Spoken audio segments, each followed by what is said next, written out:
Gold, trusted gold buyers. మీరు తాకట్టు పెట్టిన బంగారాన్ని విడిపించి ఈ రోజు ఉన్న మార్కెట్ ధరకు కొనబడను. నమస్కారం, వెల్కమ్ టు ఐ డ్రీమ్. ధర్మ మార్గం విత్ విజిత కార్యక్రమానికి స్వాగతం.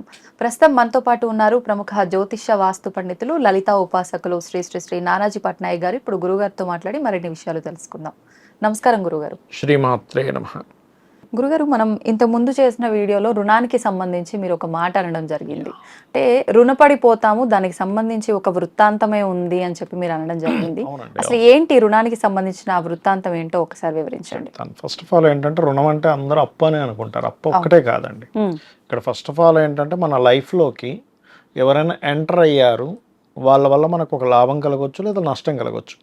ఎవరో బిజినెస్ అని ఎంటర్ అవుతారు, పార్ట్నర్షిప్ అంటారు, వాళ్ళని నమ్మి మనం ఏదో డబ్బు పెడతాం, లేకపోతే ఒక్కొక్క పిల్లని తీసుకొచ్చి ఇంట్లో పెంచుకుంటాం.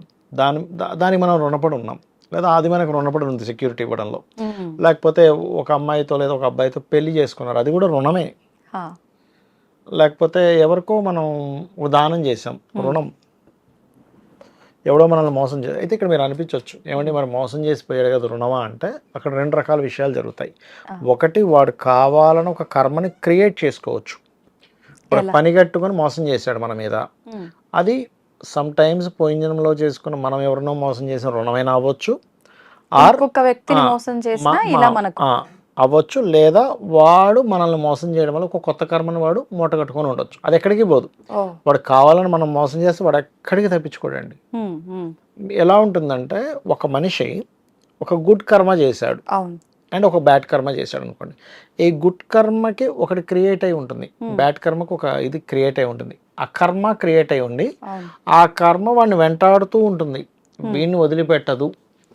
మీకు సిగ్నల్ దగ్గర ఒక్కొక్కసారి సిగ్నల్ అయిపోయాక అక్కడ ఏదో సరేలే క్యామ్ లేదు మనం తప్పించుకున్నాం అనుకోవడానికి ఎలా ఉంటుంది, అమ్మాయి బతికిపోయాం అనుకుంటాం. కానీ ఇది అలా ఉండదు. Every second to second record అవుతూనే ఉంటుంది మీ కర్మ. ఇది గుర్తుపెట్టుకోండి. మీకు వీలైతే మంచి చేయాలి, లేదు కావాలని వాడైనా మనం ఉంచామా పని కట్టుకొని. ఒక్కోసారి ఇప్పుడు అలా కాదు, ఒక్కోసారి ఏమవుతుందంటే డాక్టర్ గారు పాపం ప్రయత్నిస్తాడు ఒక ఆపరేషన్లో, ఆయన కావాలని మనిషి అక్కడ పేషెంట్ ఆపరేషన్ ఫెయిల్ అవ్వాలని అనుకోడు, ఆయన ప్రయత్నం ఆయన చేస్తాడు, అది ఫెయిల్ అవుతుంది. దట్ ఈస్ నాట్ కర్మ. మీ ప్రయత్నం మీరు చేశాడు నిజాయితీగా, డాక్టర్ గారు చచ్చిపోయాడు, అది మీకు ప్రయత్నం, ఆయన చనిపోవాలని ఉంది, ప్రయత్నం చేశాడు. అలా కాకుండా పని కట్టుకొని తల్లిదండ్రులను చూడకపోవడం, లేకపోతే ఒకరిని కావాలని ప్లానెడ్గా, నొటోరియస్ క్రిమినల్స్ అంటారు, ప్లానెడ్గా వాడిని మోసం చేయడం, ఏవేవో చేస్తూ ఉంటారు పిచ్చిగా తెలియక. అది రికార్డ్ అవుతుంది అని చెప్తాను నేను. ప్రతిదీ రికార్డ్ అవుతుంది. మీకు వెంటనే తీసుకెళ్ళి ఇంకో జన్మలో ఎక్కడ నువ్వు అనుభవించాలో అక్కడ అనుభవింపజేస్తాడు అని శ్రీకృష్ణ పరమాత్మ భగవద్గీతలో చెప్పాడు అర్జునుడితో. ఇంకా అందులో డౌట్ లేదు. దీని గురించి నేను మీకు ఒక చిన్న వృత్తాంతం అన్నాగా చెప్తాను. ఒక ఊరిలో ఒక సిద్ధుడు, అంటే సిద్ధ పురుషుడు ఉండేవాడండి. ఆయన ఏంటంటే, ఈ జన్మతో అన్ని రుణాలు క్లియర్ చేసేసుకొని ఇంకా నేను భగవంతుల్లో ఐక్యమైపోవాలి, సంసార చక్రం నుంచి నేను బయటపడాలని ఆయన ఫీల్ అయ్యాడు. ఫీల్ అయ్యి ఏంటంటే ఆయన పని ఏం లేదు, చక్కగా శిష్యులు ఉండేవారు, పొద్దున్నే లేచాడా, చక్కగా కాలకృత్యాలు తెచ్చుకున్నాడా, వెళ్ళాడా, నది దగ్గరికి వెళ్ళాడా, ఆయన అక్కడ స్నానం చేసుకున్నాడా, కూర్చున్నాడు, జపం చేసుకున్నాడా. ఎందుకంటే జపం ఒకటే మనకి ఈ కాలచక్రం నుంచి బయటపడేసేది. ఒక మనిషి యొక్క జీవితం, ఆయన ఇప్పుడు మనిషిగా పుట్టాడు కదా, దేవతలు, యక్షులు, గంధర్వులు అంటారు కదా, వీళ్ళందరూ ఒకప్పుడు మనుషులే. వీళ్ళ యొక్క పుణ్య బలం చేత యక్షుడు గాను, గంధర్వుడు గాను, దేవత గాను లెవెల్స్ మారుతుంటే, ఇప్పుడు సూర్య భగవాన్ ఉన్నాడు చూసారా, సూర్యుడు అనే ఒక ఎనర్జీ కూడా ఒకప్పుడు మనిషే, తపోశక్తితో అక్కడ దాకా చేరుకున్నాడు. అంటే ఇప్పుడు మనం కూడా అలా చేస్తే అలా వెళ్ళే 100% వెళ్తారు. ఇప్పుడు అమ్మవారి లోకంలోకి వెళ్ళిపోయాడు మనిషి అంటారు, అక్కడికి వెళ్ళిపోతే ఇంకేముండదు, నారాయణ లోకం అంతా ఆనందమే ఉంటుంది, ఎవ్రీథింగ్. అంటే ఏంటి, నువ్వు చేసే గుడ్ కర్మల వల్ల వెళ్తావు, బ్యాడ్ కర్మలు చేస్తూ ఉంటే కింద లోకాలకు వెళ్ళిపోతుంటావు. అలా ఏంటంటే ఇక్కడ ఆ సిద్ధపురుషుడు ఎవరైతే ఉన్నారో ఆయన రోజు జపం చేసుకోవడం, చక్కగా ఏదైనా హోమం చేసుకోవడం, వేల పట్టున చక్కగా తినడం, మొత్తం అదే సాధువుగా ఆయన మంచి చేయడం తప్పితే ఇంకోటి చేసేవాడు కాదు. ఒక ఆవిడ, ఒక స్త్రీమూర్తి అతనితో మాట్లాడాలని ఒకటే ఇదిగా ఉండేది. అతనితో ఎలాగైనా మాట్లాడాలని. పాప ఆయనేమో పట్టించుకునేవాడు కాదు. ఇవన్నీ కాదు, ఈ హలోక ఎవరితో మాట్లాడాలి ఇవన్నీ కాదు, ఈ లంపటాలన్నీ పెట్టుకోకుండా నేను భగవంతుడిని తప్పితే ఇంకోటి ఏం పట్టించుకోకూడదని ఆయన రోజు వెళ్ళేవాడు వచ్చేవాడు. ఆవిడ రోజు పాపం ప్రయత్నం చేసేది కానీ కనెక్ట్ అయ్యేవాడు కదా ఆయన. ఆయన ఎలా అయితే వెయిట్ చేస్తున్నాడో సేమ్ ఒక చెప్పులు కుట్టే అతను కూడా పాపం ఒకరోజు నిలబడ్డాడు, ఆయన వస్తే మాట్లాడదామని. అప్పుడు అడిగింది ఈవిడ ఆ చెప్పులు కుట్టే అతన్ని, ఏంటి ఎందుకు నిలబడ్డాడు అంటే, లేదండి నాకు సంతానం లేదు, స్వామివారిని ఏదో కలిసి ఏదైనా మార్గం తెలుసుకుందాం అని నిలబడ్డా. అంటే ఆయన ఎక్కడయ్యా బాబు, నేను కొన్ని రోజుల నుంచి వస్తున్నా, ఆయన మన వైపు చూడ ఆయన తిరుగుతూ ఉంటాడు. అయితే నేను నీకు ఉపాయం చెప్తా, నీకు సంతానం కలగడానికి ఉపాయం చెప్తా, నువ్వు అది చేయి ఖచ్చితంగా కలుగుతుంది అంట. అవునా చెప్పండి చెప్పండి అంటే, ఇప్పుడు వర్షాకాలం తర్వాత ఎండాకాలం కూడా వస్తుంది మనకి.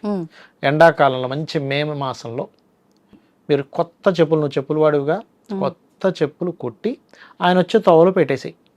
కొంచెం దూరం ఎలా అంటే ఆ నది నుంచి నడుచుకొని రావడానికి కాళ్ళు వేడెక్కాక ఎక్కడ దొరుకుతాయి అన్నట్టు ఉంటుంది, అక్కడ పెట్టేసి కరెక్ట్ ఎండాకాలం ప్రారంభమైనాక అక్కడ నుంచి స్టోరీ అంతా ఆటోమేటిక్గా అది కలుస్తుంది అంటుంది ఆవిడ. నిజంగానే కరెక్ట్ ఎండాకాలం వస్తుంది, కొన్ని రోజులు లైట్ ఎండ ఉంటుంది, తర్వాత ఇంకా కాలు కాలిపోతుంటాయి. ఒకరోజు ఈయన జపం చేసుకుని మధ్యాహ్నం పూట వస్తుంటాయి. ఇప్పుడు కాళ్ళు కాలేటప్పుడు ఎలాంటిది కావాలి, ఎక్కడైనా ఒక మంచిది దొరికితే టక్కన పెట్టేసుకుంటాం. కొత్త చెప్పులు అమ్మయ్యా అని చెప్పి కాలు కాలుతున్నాయి కదా అని చెప్పులు వేసుకున్నాడు. వేసుకొని చెప్పులు ఎవరైనా మనం వేసుకుంటే వాళ్ళ ఇంట్లో మనం పిల్లడిగా పడతాం. చెప్పులు జస్ట్ చెప్పులు రుణం తీర్చడానికి ఒక అబ్బాయిగా వేసుకున్న వాళ్ళు వేసేసుకున్నాడు. చెప్పులు వేసేసుకొని ఈ చెప్పులు ఎవరివి, ఈ చెప్పులు ఎవరు అని పిలుస్తున్నాడు. ఆమె చెప్పింది ఆల్రెడీ. అతను చెప్పులు తీసుకున్నాక అడుగుతాడు ఎక్కడ రుణపడిపోతామో అని, ఈ చెప్పులు ఎవరు నువ్వేం పలక్కు సైలెంట్గా ఉండని చెప్తుంది. అలాగే పాపం ఆయన పిలుస్తాడు, ఎవరండి ఈ చెప్పులు ఇక్కడ వదిలేశారు, నేనేమో వేసుకున్నాను, నా కాలు కాలుతున్నాయి, దీన్ని డబ్బులు ఇచ్చేస్తాను ఎవరు అంటే ఎవ్వరు పలకరు. సరిగ్గా ఆయన ఏం చేస్తాడు, ఇంకెవరు పలకట్లేదు, ఏం చేస్తాం, ముందైతే కాలు కాలుతున్నాయి, ఆశ్రమానికి వెళ్ళిపోతాడు. ఆ శిష్యుల్ని పిలుస్తాడు, అరే నేను ఇక్కడ చెప్పులు తెచ్చుకున్నా, ఈ చెప్పులు నాతోనే ఉన్నాయంటే నేను వాడికి రుణపడి వాడి ఇంట్లో పుట్టి వాడికి అంతా చేయాలి, నేనే ముందు ఈ జన్మ రాయిత్యం అవ్వాలని అనుకుంటున్నా, కాబట్టి మీరు వెళ్ళి, అసలు మన ఊర్లో ఎవరెవరు చెప్పులు కుట్టేవాడు ఉన్నాడు, ఎవడు పెట్టాడు అక్కడ చెప్పులు అది తెలుసుకొని వాడికి 1కి 4 ఇంతలు డబ్బులు ఇచ్చేసినాడు. ఎందుకంటే ఇప్పటికే పెరిగిపోయింది, నేను వేసుకొని కొంతసేపు అయిపోయింది, టైం పెరుగుతున్నా కొద్ది దాని రుణం పెరిగిపోతుంటుందండి. నేను అందుకే ఏం చెప్తానంటే, ఇప్పుడు చాలామంది ఏదో జపాలో ఏదో పని చేయించుకుంటారు కదా, వెంటనే డబ్బులు ఇచ్చేయండి అంట. ఒక వ్యక్తితో పని చేయించుకున్నాం ఇంట్లో, డబ్బులు ఇవ్వకపోతే అది వడ్డీ వడ్డీ వడ్డీ వడ్డీ రుణం పెరుగుతుంటుంది, వాళ్ళకి తెలియదు పాపం. రేపిస్తాం, నెక్స్ట్ మంత్ తీసుకో అంటారు. పాపం పని చేసినవాడు వాడెంత బాధపడతాడు. అప్పుడు ఒకవేళ మనం ఎక్కువ గ్యాప్ ఇచ్చినప్పుడు ఇంకొంచెం అమౌంట్ యాడ్ చేసి ఇస్తే సరిపోతుందా? సరిపోతుంది, కానీ నన్ను అడిగితే వీలైనంత వెంటనే ఇచ్చేయండి అంటే, మీ దగ్గర లేవు అప్పుడు తప్పేం కాదు. పాపం మీరే ఇబ్బందిలో ఉన్నారు, రావాల్సిన అతను ఎవరో కమిట్మెంట్ ఇచ్చాడు ఇవ్వలేదు, చెప్పుకోవచ్చు బాబు నా దగ్గర డబ్బులు లేవు రాలేదు, ఒక 1 వీక్లో 10 డేస్లో ఇస్తాను, ఓకే. అప్పుడు అతను ఏంటంటే మనం ఇస్తామని తిప్పుతూ ఉంటే ఆ వ్యక్తి బాధపడతాడు కదా, అది కూడా మారుతుందండి, కర్మలోకి వస్తుంది. వెళ్తారు పాపం, శిష్యులు అందరూ వెళ్తారు, మొత్తం గాలింపు వేస్తారు, ఎక్కడ దొరకడు గురువుగారు, ఎవరు దొరకట్లేదు, ఏమిట్రా ఇది అని ఏం చేస్తాడు, ఆయన ధ్యానంలో కూర్చొని చూస్తాడు. ఈమె ఆ చెప్పులు కుట్టేవాడు, ఈ కర్మ మెల్లి వీళ్ళ ఇంట్లో పుట్టవలసింది మొత్తం తెలుస్తుంది. అరే నాకు తెలిసిందిరా, ఇదంతా ఒక ప్లాన్ వేసారు వాడు పిల్లల కోసం. ఇప్పుడు ఏం చేస్తారంటే, సరే ఓ పని చేద్దాం, శిష్యుడికి చెప్తాడు, నువ్వు బయట తాళం వేసుకొని ఉండు, నేను కూర్చొని పరకాయ ప్రవేశంలాగా నా ఆత్మని తీసుకెళ్ళి ఆమె కడుపులోకి వెళ్ళిపోతా, వాళ్ళ భార్య కడుపులోకి వెళ్ళి ఆ కర్మ ఏదో క్లియర్ చేసుకొని మళ్ళీ వచ్చేస్తా ఈ జన్మలోకి. సాధ్యపడుతుంది అట్లా? అది ఆదిశంకరాచార్యులు వారు చేశారుగా, ఆదిశంకరాచార్యులు వారు సినిమా చూసారా మీరు? ఎందుకు ఆయన జీవితంలో కూడా ఉంది కదా, ఆయన రాజు యొక్క శరీరంలోకి వెళ్ళి మళ్ళీ బయటకు వస్తాడు కదా, ఉండేది అలాంటి విద్యలు బోల్డ్ అని ఉండేవి. ఇప్పటికీ ఉన్నాయి మీకు కొన్ని హిమాలయ పర్వతాలు, అడవుల్లో సాధువులు ఉంటారు చూసారా, వాళ్ళకి కొన్ని విద్యలు ఉంటాయి. ఇప్పుడు పులులు ఉంటాయి, ఆ పులు వస్తే ఆ పులి కళ్ళవైపు ఇలా చూస్తే ఒక మంత్రం చూస్తే పులా వెళ్ళిపోద్ది అతను ఏం చేయకుండా. అలాంటివి చాలా ఉంటాయి, ఒక్కొక్క దానికి ఒక విద్య ఉంటుంది. పులి వస్తే అలాగా, నక్క వస్తే అలాగా, ఒక ఎలిఫెంట్ వస్తే అలాగా, సెపరేట్ విద్యలు అన్నీ కూడా. వాళ్ళు జస్ట్ ఒక 5-11 ఆకులు తింటే ఆ రోజంతా 24 hours వాళ్ళకి ఎనర్జీ ఉంటుంది, మనం ఫుడ్ తీసుకున్నంత ఎనర్జీ ఉంటుంది. అలాగా అతను చూసి వస్తాడు, నువ్వు ఎవరు వచ్చి అడిగినా గురువు గారు ఏంటంటే హిమాలయాలకు వెళ్ళిపోయాడని చెప్పి, నీకు అసత్య దోషం రాదు, నేనే చెప్తున్నాగా గురువుగా అనుకోవచ్చు నువ్వు. సరే గురువు గారు మీరే చెప్పారు అసత్యం మాట్లాడొద్దని, మరి ఎలాగా అని అనొచ్చు. నేను గురువుగా నేను చెప్తున్నాను కాబట్టి ఇది నా బాగు కోసం కూడా అది అసత్య దోషం నీకు రాదు, నువ్వేం భయపడకు, బయట ఉండి ఎవరు వచ్చినా గురువుగారు హిమాలయాలకు వెళ్ళిపోయారంటే తాళం వేసుకొని వెళ్ళిపోయారని కూర్చో అక్కడ బయట. సరే గురువుగారు అని వాడు తాళం వేసుకొని ఉంటాడు. ఈయన ఇంకా టక్కన ఆమె దీంట్లోకి వెళ్తాడు. అతను పరిగెట్టుకుని వచ్చి మీకు చెప్తాడు, అమ్మా మీరు చెప్పినట్టే మా మా ఆవిడ ప్రెగ్నెన్సీ అయింది, సో ఐఎమ్ వెరీ హ్యాపీ. అవునా, సరే ఓకే మనం పని చేద్దాం, అక్కడికి వెళ్ళి ఆయన ఏం చేస్తున్నాడు చూద్దామని వీళ్ళు వస్తారు. వస్తే శిష్యుడు ఏం చెప్తాడు, లేదు గురువుగారు హిమాలయాలకు వెళ్ళిపోయారు లేరని చెప్పేస్తాడు. అవునా, అదేంటి మరి హిమాలయాల గురువుగారు వెళ్ళిపోతే ఇక్కడ ఎలా పుట్టాడు, ఈమెకి డౌట్ అనమాట. వాడు పుడతాడని తెలిసి ఈమెకి ముందు ప్లాన్ మొత్తం మీద పిల్లడు పుడతాడు. ఏమి తాగడు, ఆయనకేంటి జ్ఞానం ఉంటుంది, అంత చిన్నపిల్లడిగా ఉన్నా ఆయన మొత్తం తెలుసు కదా, ఆయన కావాలని వెళ్ళే వ్యక్తి కదా. నేను ఇక్కడ మళ్ళీ పాలు తాగిన ఏం చేసినా మళ్ళీ రుణ పడిపోతా, ఇంకొక రుణం స్టార్ట్ అవుద్ది. అప్పుడు అతను చెప్తాడు మళ్ళీ ఈమెకి, అమ్మ అతను ఏమీ తాగట్లేదు పిల్లవాడు, ఏంటో నాకు అర్థం కావట్లేదు, సరే రాండి మీరు అనిపిస్తుంది. వెళ్ళిన తర్వాత ఆమెకు అర్థమైపోద్ది ఈయన పుట్టాడని. సంస్కృతంలో అడుగుతుంది, ఇతను చెప్పులు కుట్టేతను కానీ సంస్కృతం రాదు. అడిగితే ఆ సంస్కృతంలో రిప్లై ఇస్తాడు అంత చిన్న పిల్లవాడు. అని చెప్తుంది, నేనేనయ్యా, నేనే ఈయనకి అదేదో కొంచెం ఒక కక్షతో, నువ్వు మా వైపు చూడట్లేదు, ఈయన ఎలాగైనా సరే ఇది చేయాలని ఒక చిన్న సరదా అనుకోండి, కక్ష అనుకోండి, ఒక రకమైన తుంటరి పని నేను ఒకటి చేశాను, దానివల్ల మీకు ఈ జన్మ వచ్చింది నాకు తెలుసులే అంటాడు. ఇప్పుడు మరి ఏంటంటే ఓ పని చేయి, ఆవు పాలు తీసుకురా, ఆవు పాలు తాగితే నేను రుణపడను. అందుకే పెద్ద పెద్ద వాళ్ళు ఇంటికి వస్తారు చూసారు, అయినా సాధువులు వాళ్ళు ఏమి తీసుకోరు, ఆవు పాలు ఇవ్వండి అమ్మ అంటారు, అంటే వాళ్ళు రుణగ్రస్తులు అవ్వరని. ఆవు పాలకి ఆ దోషం లేదనమాట, ఉండదు. అప్పుడు ఆవు పాలు రోజు తీసుకొచ్చేస్తుంటది, ఇక పెరుగుతాడు ఆవు పాలతోనే. ఇంకేం తీసుకోడు, ఒట్టి ఆవు పాలే తీసుకొచ్చి, ఇంకా ఆ పిల్లవాడు మొత్తం పూర్వజన్మలో ఒక ఇది కదండి, సిద్ధుడు కదా, సిద్ధ పురుషుడు. అతని లక్షణాలు ఎలా ఉంటాయి, చెరువు దగ్గరికి వెళ్ళి అక్కడ లింగాలు చేసుకుని వాటికి అభిషేకం చేయడం, ఇట్లాంటివన్నీ తండ్రి చూస్తాడు, ఏమిట్రా వీడికి ఇలాంటి ఆలోచనలు వస్తున్నాయి, అంతసేపు లింగాలు అంటాడు, స్తోత్రాలు అంటాడు, చెప్పులు కుట్టేవాళ్ళు. సరే మొత్తం మీద ఆ చెప్పులు కుట్టే అతనికి రాత్రి సమయంలో దండోరా వేసేది కూడా ఉంటుంది. రాత్రి అప్పుడు చూడండి దొంగలు తరమడానికి డప్పు కొట్టి. ఒక రోజు అనుకోకుండా అతనికి వాళ్ళ ఫ్రెండ్ పెళ్లికి వెళ్ళవలసి వస్తుంది. ఆ రోజు అంటాడు ఆయన భార్యతో, ఎలాగే ఇప్పుడు నేను ఫ్రెండ్ పెళ్లికి వెళ్ళాలి, ఇక్కడ దండోరా వేసేవాడు ఎవరు ఉంటారంటే, ఎందుకంటే మన అబ్బాయి ఉన్నాడు కదా వాడు అసలు మీరు వెళ్ళండి అంటుంది. సరే నాన్న నేను వేస్తా అంటాడు. దండోరా వేస్తే ఎలాంటి మాటలు పలుకుతాడంటే, అసలు మనకి చూడండి ఆత్మే మూలము, మనం అనవసరమైనటువంటి వాటిల్లో వెంపర్లాడుతుంటాం, ఇలాంటి మాటలన్నీ చెప్పుకుంటూ బ్రహ్మజ్ఞానానికి సంబంధించినవన్నీ చెప్తూ తిరుగుతుంటాడు. రాజు వింటాడు, ఏమిట్రా ఒక డప్పు కొట్టి దండోరా వేస్తూ రాత్రి అప్పుడు కాపు కాసేవాడి నోటి నుంచి ఇంత బ్రహ్మజ్ఞానం మాటలా అని పొద్దున్నే లేచి, రాత్రి ఎవడు కాపు కాసిన ముందు తీసుకురాండి అంటాడు. అంతట్లో వాళ్ళ తండ్రి వస్తాడు, అరే రాజు పిలుస్తున్నాడు రా, ఏం చేసేవారు నువ్వు రాత్రి అంటే, నేనేం చేయలేదు. కాదురా రాజు పిలుస్తున్నాడు ఏదో ఉంది. ఇద్దరు వెళ్తారు, పెట్టేవరా నువ్వు అని ఇద్దరు వెళ్తారు. వెళ్ళినప్పుడు రాజు సంస్కృతం వచ్చు కదా, ఏమిటి మీరు ఎవరు అంటే మా అబ్బాయి. అప్పుడు సంస్కృతంలో చెప్తాడు ఆ పిల్లవాడు, నేను నువ్వేంటి ఇంత జ్ఞానం నీకు ఎక్కడి నుంచి వచ్చిందంటే, నేను పోయిన జన్మలో నేను ఒక సిద్ధుణ్ణి, ఇదంతా స్టోరీ చెప్తాడు. ఇగో ఈ దిక్కుమాలిన ఆవిడెవరో వీడికి ఇతనికి ఒక ప్లాన్ ఇచ్చింది, తద్వారా నేను ఇక్కడ పుట్టవలసి వచ్చింది, కానీ నేను ఎంత తొందరగా అయితే అంత తొందరగా రుణం తీర్చుకొని మళ్ళీ వెళ్ళిపోవాలి, మరి ఎలా తీర్చుకుంటావు నువ్వు అని అడుగుతాడు రాజు. ఇప్పుడు నువ్వు పిలిచావుగా, ఏదో బహుమతి ఇస్తావు, నన్ను అప్రిషియేషన్ కోసం పిలిచావు, ఏదో ఒక బహుమతి నాకు ఇస్తావు కాబట్టి నగలో లేకపోతే బంగారు నాణాలో ఇస్తావు, అవి ఇచ్చేసాను అనుకో ఈయనకి నా రుణం తీరిపోతుంది. మరి రాజుకు రుణపడడం మళ్ళీ ఆయన దగ్గర ఆయన అప్రిషియేషన్ తో ఇస్తున్నాడు, బహుమతిగా ఇస్తున్నాడు కాబట్టి దోచుకోవడమో లాక్కోవడమో రుణం అవుతుంది, మీరు బహుమతిగా ఇచ్చేది రుణం అవ్వదు.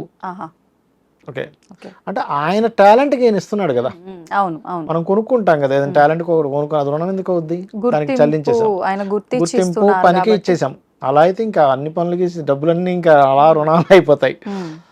అంటే ఆమె ఒక మాట చెప్తుందండి పిల్లడు పుట్టిన తర్వాత, నువ్వు పొరపాటును వాడి దగ్గర నుంచి ఏమీ తీసుకున్నావా మళ్ళీ అయిపోద్ది వెళ్ళిపోతాడు అంటే చెప్తుంది.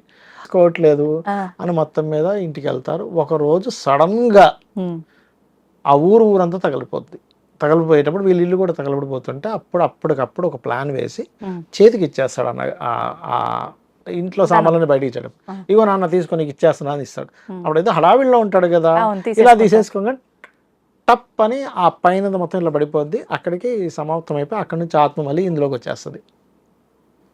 వచ్చేసి అమ్మయ్య నేను బయటకు వచ్చేసానని అప్పుడు మళ్ళీ ఆ శిష్యుడు తలుపు కొట్టి బయటకు తీయమని, అరే నాది అయిపోయిందిరా అంటే ఏమిటి, ఒక చెప్పులు వేసుకుంటేనే కొడుగ్గా పుట్టాలి. మనం తెలియక ఎంత రుణపడిపోతున్నామో ఒకసారి ఆలోచించండి. ఎన్ని చేస్తాం రోజు ఇట్లాంటి పనులు, ఎన్ని చేస్తాం. కొంతమంది అయితే నాకు నవ్వు వస్తుంది. అంటే సరే ఓకే, ఈ మధ్య నేను గమనించాను కదా, గణపతుల దగ్గర భోజనాలు పెడుతుంటారు. వాళ్ళు పాప అన్నదానం అనే దాంతో పెడుతుంటారు, తప్పేం లేదు. ఇంట్లో ఆల్రెడీ ఉండి కూడా ప్రసాదం అనే భావంతో వెళ్ళడం ఇస్ డిఫరెంట్. ఏం వండుతాం, పోయి తినేసొద్దాం. ఇదే ధోరణి ఎక్కువగా ఉంది. అయ్యో నేను కొంతమందిని చూశానండి, ఎక్కడ ఫంక్షన్ హాల్స్ పక్కన ఇల్లులు ఉంటాయి, వాళ్ళు ఏం వండుకుంటాం, పోయి తినేసొద్దాం అంటే నువ్వు ఆ భావంతో వెళ్ళకు. నీ ఫ్రెండ్ పెళ్ళి, పాపం వాళ్ళకు గిఫ్ట్ ఇస్తున్నాం అంటే నేను అందుకే ఏం యాక్చువల్ చాలామంది కూడా పుణ్యక్షేత్రాలకు వాళ్ళకి వెళ్ళినప్పుడు అక్కడ అన్నదాన సందర్భాలు జరిగినప్పుడు మళ్ళీ నీ వంతు నువ్వు డబ్బులు ఇచ్చేసేయాలి, అక్కడ ఉండిలో వెయ్యాలి. లేకపోతే నువ్వు రుణపడిపోతావు. అక్కడ రుణపడిపోవడం అనేటువంటిది ఏదైతే ఉందో నిన్ను జన్మలు తిరుగుతూనే ఉంటావు. ఆ రుణాన్ని తీర్చుకోవాలి. కొన్నిసార్లు కొంతమంది ఒక రుణం తీర్చుకోవడం కోసం పుడతారు. ఆ రుణాలు తీర్చుకోకపోతే ఈ జన్మల్లో తిరుగుతూనే ఉండాలి. ఇది మన శాస్త్రంలో ఉన్నటువంటి అంశం. ఇది సత్యం నేను చెప్పేది. గుళ్ళ దగ్గర పోయినప్పుడు ఒకరి చెప్పులు ఒకరు వేసుకొని పోవటము, పిచ్చి పనులన్నీ చేస్తాడు. వాడికి తెలియదు పాపం, వీడు పోయి వాళ్ళ ఇంట్లో మళ్ళీ ఒడిగం చేయాలి. వీళ్ళేమో నా చెడిపోయిందిలే చెప్పులు పోయి అనుకుంటారు. చెడిపోయింది అనుకుంటారు. కర్మ కదా.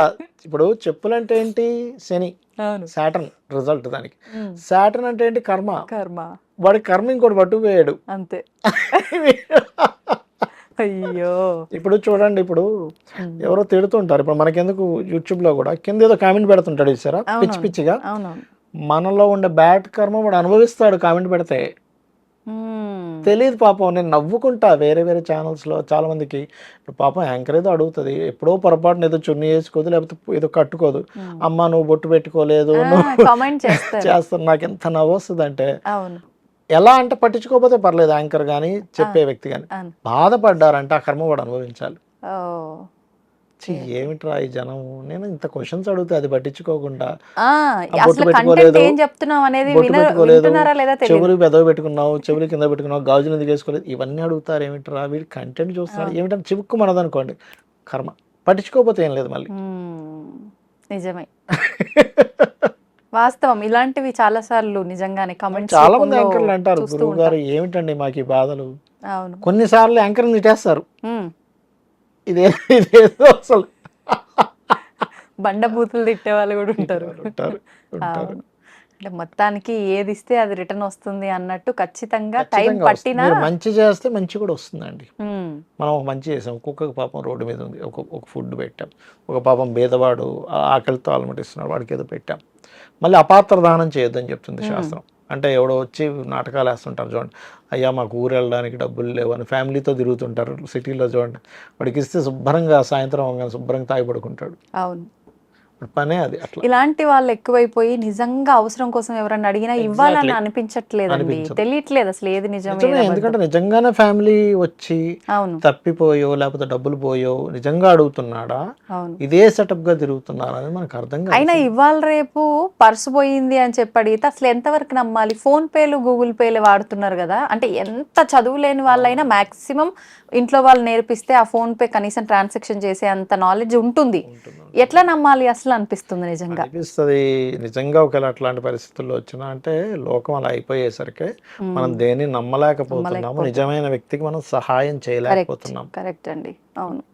కొంచెం అంటే మనం ఎరుకతో ఉండి ఆ కనిపెట్టే చిన్న నాలెడ్జ్ ఉంటే కనుక. ఇంకా ఎలా అంటే ఇంక సరే ఏదో 10 రూపాయలు ఇచ్చారు బాబు, నాకు నువ్వు చెప్పేది నమ్ముతున్నామో లేదు సంబంధం లేదు, నాకు ఇవ్వాలనిపించి ఇచ్చాము అంతే, ఇంక వదిలేయడమే అంతే. మనకి ఇవ్వాలనిపిస్తే. అవును, కొన్నిసార్లు అయితే నడుచుకుంటూ కాళ్ళు పట్టుకొని లాగుతారు. ఒకసారి అయితే మీకు ఒక సంఘటన చెప్తా.